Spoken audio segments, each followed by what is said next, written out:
Réussis ton ramadan en préservant ta masse musculaire et, si possible, en perdant du gras.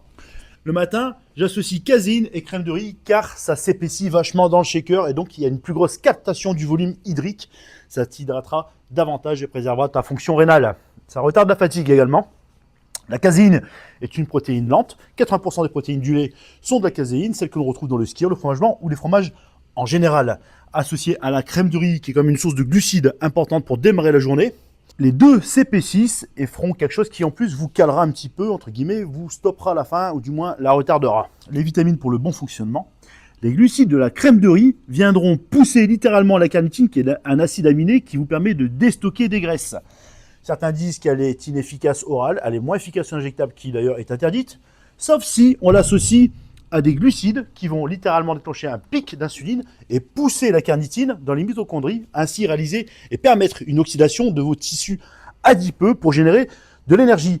Laquelle énergie, suivant ce mode énergétique particulier, cette nouvelle filière ouverte, retardera l'hypoglycémie. Déjà qu'on sera en glycémie basse, l'hypoglycémie ne manquera pas de venir, mais un peu plus tard dans la journée. Le soir, juste après les dates, la créatine et pas le matin pour ne pas tomber en hypoglycémie directement, car la créatine vient faire entrer le glucose dans les muscles et dans le cerveau.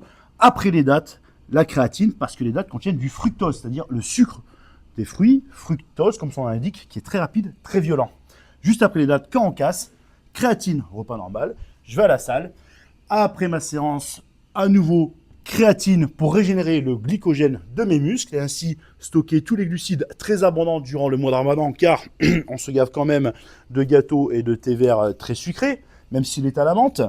Donc les glucides iront en excès dans les muscles et le cerveau, non pas stockés autour de la hanche.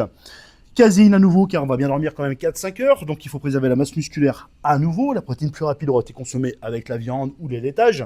Les minéraux pour le bon fonctionnement hormonal.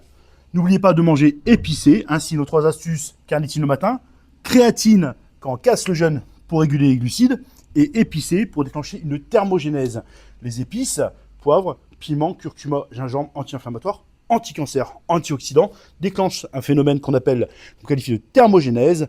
Au repos, le corps fait de la chaleur grâce à ces molécules, qui sont anti-inflammatoires, et donc brûle des calories. Carnitine pour le déstockage des graisses, créatine pour la bonne régulation des glucides, et les épices le soir pour déclencher de la thermogénèse. Bon ramadan à tous.